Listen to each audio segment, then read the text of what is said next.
Praise the Lord. प्रभु की स्तुति हो। We are continuing on our 7 lessons for victorious Christian living. और हम जो है अपनी 7 शिक्षाओं को जो जारी कर रहे हैं जो कि मसीह जयवंत मसीह जीवन के बारे में है। We have already covered 5 lessons. और हमने जो है 5 शिक्षाओं को पूरी कर चुके हैं। Obeying God and obeying the word of God. और परमेश्वर के वचनों को मानना, उसकी आज्ञाओं का पालन करना। Free from temptation. और अपने हर एक प्रकार की अभिलाषाओं से, प्रलोभन से दूर भागना। Be Holy Spirit filled and Holy Spirit led. परमेश्वर की पवित्र आत्मा से भरे रहना और परमेश्वर की पवित्र आत्मा के द्वारा चलाए चलना। Seek His kingdom always first in your life. और प्रभु परमेश्वर के राज्य की और उसके धार्मिकता की खोज करना। And serve God in all possible means. और परमेश्वर की सेवा जो है अपनी पूर्ण संपूर्णता के साथ करना। As I told you, these lessons covered here in the short video clips are only principles and guidelines. और मैं पहले ही बता चुका हूं और इस बार भी बताता हूं कि ये जो शिक्षाएं है ये केवल आपके मार्गदर्शन के लिए है। Especially the lesson that we are going to see now, I'll be sharing that in short here. और ये जो संदेश है मैं काफी संक्षेप में आपको इन बातों को समझाने चाहता हूं। But this topic is dealt in detail in another 12 video clips of ours. और ये जो यदि इस शिक्षाओं को यदि आपको गहराइयों से या बेहतर और रीति से जानना है तो आप हमारे वीडियो को जो कि 12 शिक्षाओं की वीडियो है उन्हें आप देख सकते हैं। So this 6th lesson is setting your priorities right. जो कि 6वां पड़ाव है वो इस बारे में है कि आपके प्रार्थना जीवन को सरल करना। So there are 12 other video clips in detail dealt with this topic, setting your priorities right. Sorry. और जो कि 12 वीडियोस है, यदि आप उसमें आप देख सकते हैं कि बड़ी संपूर्णता से उसमें बताया गया है, सिखाया गया है किस प्रकार अपने प्राधान्यत्व को जो है किस प्रकार अपने प्राधान्यत्व को सुधारे। They are available on YouTube and in our website www.asriglobal.org. और वे जो है हमारी वेबसाइट www.asriglobal.org पे आपको पा सकते हैं या फिर आप YouTube पर भी इन वीडियोस को पा सकते हैं। So what does it mean setting priorities right? और इसका अर्थ क्या है कि हमारी प्राथमिकताओं को जो है सही रखना। When we live in the face of the earth, और जब हम इस पृथ्वी भर में जीवन जीते हैं, whether you are married or not married, और चाहे वो शायद आप शादीशुदा हो या शादीशुदा ना हो, whether you are young or old, और चाहे आप जवान हो या चाहे आप वृद्ध हो, you always have people around you. और आप हमेशा पाते हैं कि आपके इर्द गिर्द जो है लोगों को आप अपने इर्द गिर्द पाते हैं। You cannot avoid, even if as a single person, if you remain in your own house, you are going to relate to the people at some point or the other. और कई बार आप पाते हैं कि बहुत सारी बार आप उनसे जुड़ते हैं या उनके इर्द गिर्द रहकर उनके सहवास में रहते हैं। Young people and students relate with other students and friends. और जो कि है जवान जो है जवान और दूसरे जवानों के साथ जो है मिलते हैं और उनके साथ संगति करते, दोस्ती करते हैं। Working people cannot avoid other people in the working place. और जो काम करने वाले हैं या जॉब करने वाले जो है वो दूसरे अन्य जो जॉब करने वाले उनको वे ठुकरा नहीं सकते, लेकिन वो उसे आप मान The old and young people relate to their family members. और जो कि जवान लोग जो है अपने परिवार को ठुकरा नहीं सकते, परिवार के संग बने रहते हैं। So when you are sick, you have to go to doctor. और जब आप बीमार होते हैं तो आप डॉक्टर के पास चले जाते हैं। And when you are depressed and you want help, you may need counselors. और जब यदि आप डिप्रेशन में होते हैं या कई चिंताओं में होते हैं तो आप कई बार काउंसलर के पास जाते हैं। This I am talking general term as it prevails in the world. और मैं ये जो है सामान्य तौर पर जो इस दुनिया में होता है इस बारे में आपको बता रहा हूँ। For victorious Christian living, the Christians are to be relating to other believers in the body of Christ at large. और जो कि है जयवंत मसीह जीवन में जो है जो कि एक विश्वासी जो है अन्य विश्वासियों के साथ जो है संगति करता है, मिलता है। So you go to church and you see people. और जब आप चर्च में जाते हैं, किसी कलीसिया में जाते हैं, तो आप लोगों को पाते हैं। I already mentioned in lesson 1, it is better to know the word of God, commandment of God, and obey them. और मैंने पहले ही अपनी शिक्षा में कहा है कि ये बेहतर है कि परमेश्वर के वचनों को जाने और परमेश्वर के वचनों को जो वायदों को है उसके ऊपर सम्मान करे। Right in the beginning, when God called out his people, called Israel, he gave them 10 commandments. और जो कि शुरुआत ही से जो परमेश्वर ने जब इजराइलियों को उस मिस्र से छुड़ाने के लिए जब बुलाया तब उन्होंने जो कि 10 आज्ञाओं को परमेश्वर ने अपने इजराइली लोगों को दिया। So many of you know all the commandments. और आप में से बहुत लोग इन 10 आज्ञाओं को जानते होंगे। How in the New Testament the prayer Jesus taught covers our whole prayer life in a guidance or in a principle. और किस प्रकार प्रभु यीशु मसीह ने जो हमें नए नियम में जो प्रार्थनाएं सिखाई है, उस प्रार्थनाओं किस प्रकार वो प्रार्थना जो है इन सभी सिद्धांतों को जो है समावेश करती है इन बातों में। So also 10 commandments of the Old Testament gives us the principle guidelines for all our relationship with different areas in our life. और जो कि है 10 आज्ञा जो है परमेश्वर ने जब हमें दिया वो जो है वो मूल सिद्धांतों को लेकर और उन मार्गदर्शन को लेकर है जो कि हमारे जीवन में जो है अन्य जो क्षेत्र है उनके बर्ताव के या उनके चाल चलन के विषय में दिया गया है। So the first 4 commandment is talking about God. Love your God with all your heart. और जो पहले 4 आज्ञा है जो है वो परमेश्वर के विषय में कहते हैं कि वो पहला कहता है कि तू अपने प्रभु परमेश्वर से प्रेम कर। Do not make any image of God.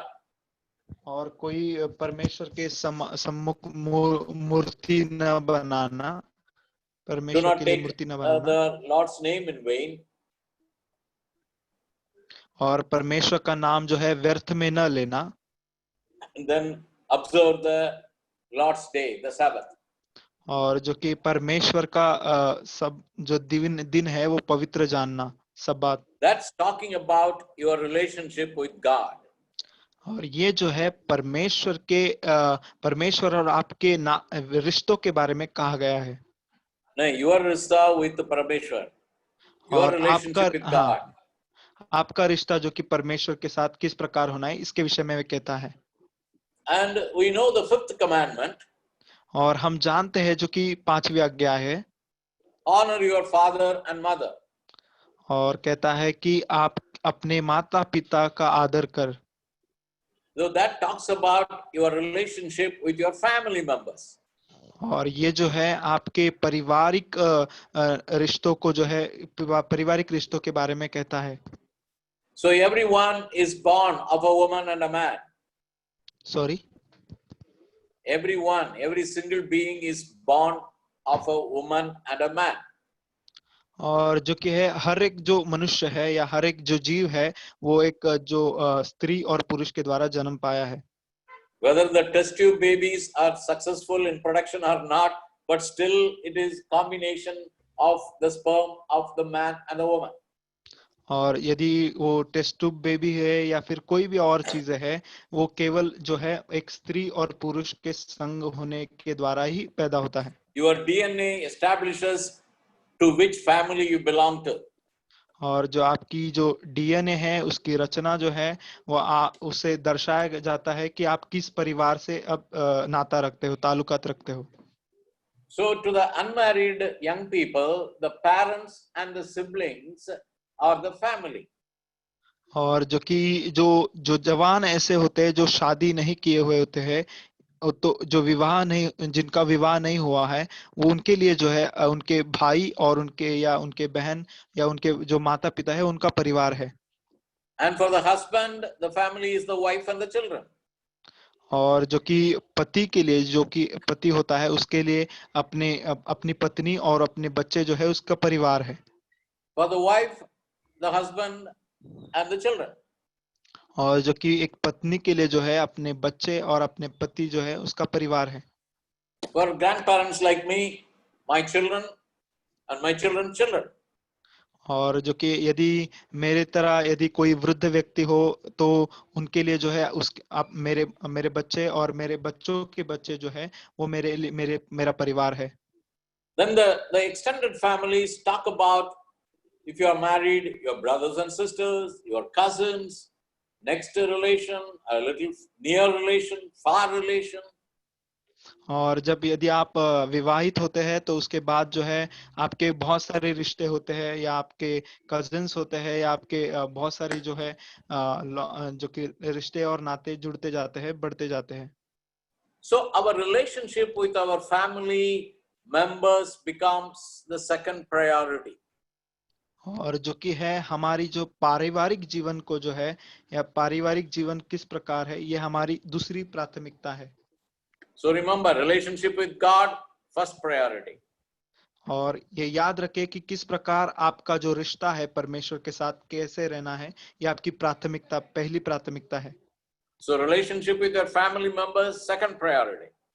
और आपका जो हो पारिवारिक लोगों के साथ किस प्रकार आपका जीवन है, ये आपकी दूसरी प्राथमिकता है। Your immediate family or your core family cannot be divided.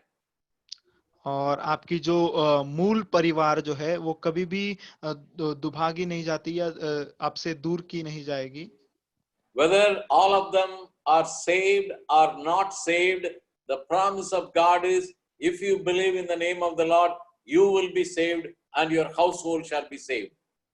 और जो कि आपका घराना शायद चाहे आपका आपका घराना जो है मसीह को जानता नहीं हो, या फिर शायद वो अंगिक उनका उद्धार नहीं हुआ हो, फिर भी यदि आप परमेश्वर के ऊपर विश्वास करते हैं तो उसका वायदा इस प्रकार है कि तेरे द्वारा मैं तुझे आशीष करूंगा और तेरे द्वारा तेरा घराना उद्धार पाएगा। So when I talk about the second priority, relationship with your family, और जब मैं दूसरी इस प्राथमिकता के विषय में कहता हूं कि आपके रिश्ता जो है पारिवारिक लोगों के साथ, आपकी फैमिली के साथ किस प्रकार होना चाहिए, that is divided into two parts, your immediate core family and the near and dear family, or the relations. और इन रिश्तों में जो है, इस पड़ाव में जो है, यहाँ भी दो भाग होते हैं, जो कि आपका घर के परिवार और आपके दूसरा जो है आपके खानदान, या फिर आपकी जो पूरा परिवार जो है उसके बारे में है। If your faith is strong, यदि आपका विश्वास, यदि आप मजबूती से विश्वास करते हैं, you can believe for the whole khandan. और आप अपने पूरे खानदान के लिए या आपके पूरे घराने के लिए आप विश्वास कर सकते हैं। If you come from a other religious background, और यदि आप किसी और ही धर्म से आए हैं, not only your immediate family will be saved, और इसलिए इतना ही नहीं कि आपका सिर्फ जो आपका घर आपका जो परिवार है वही बचाया जाएगा, even your cousins, your near and dear, near and far relatives or near and distant relatives also will be saved. और जो कि आपके जो है मौसी के बेटे या मौसी के लड़के या बुआ के लड़के या फिर जितने भी मौसी जो मौसा है या फिर जितने भी आपके प्रिय है या रिश्तेदार है, वे सब भी बचाए जाएंगे। Remember, Abraham came out of the country of idol worship. और आप ये बात याद रखें कि अब्राहम जो है एक ऐसे मूर्ति पूजा के देश में से बाहर निकल आया, And Isaac was the promised son. और जो कि इसहाक जो है प्रतिज्ञा का पुत्र था। Then came Jacob. और उसके बाद जो है याकूब आया। Then Jacob and his whole family, because Joseph was already there, whole family went to Egypt. और हम देखते हैं याकूब के द्वारा जो है यूसुफ आया और उसके द्वारा जो है पूरे गोत्र जो है याकूब का जो है पूरा गोत्र मिस्र में जो है रहने के लिए गया। So after about 350 to 400 years, God saved, brought them out, all the relatives, all the Khandan out from Egypt into the promised land. और याकूब के उस पूरे घराने को जो इज़राइल का घराना था उन सभी घराने को जो है 350 या 400 साल तक जब लगभग वे मिस्र देश में थे तब परमेश्वर ने उनके ऊपर दया की और वहां से उन्हें छुड़ा लिया। So you are the promise, believe in the name of the Lord, you and your household shall be saved. Like in the Cornelius house, you will see even all your other religious background people can be saved. और यदि आप चाहे अलग धर्म से या आप कई My data is going, Rajesh. और I'm going to कई quickly बातों finish.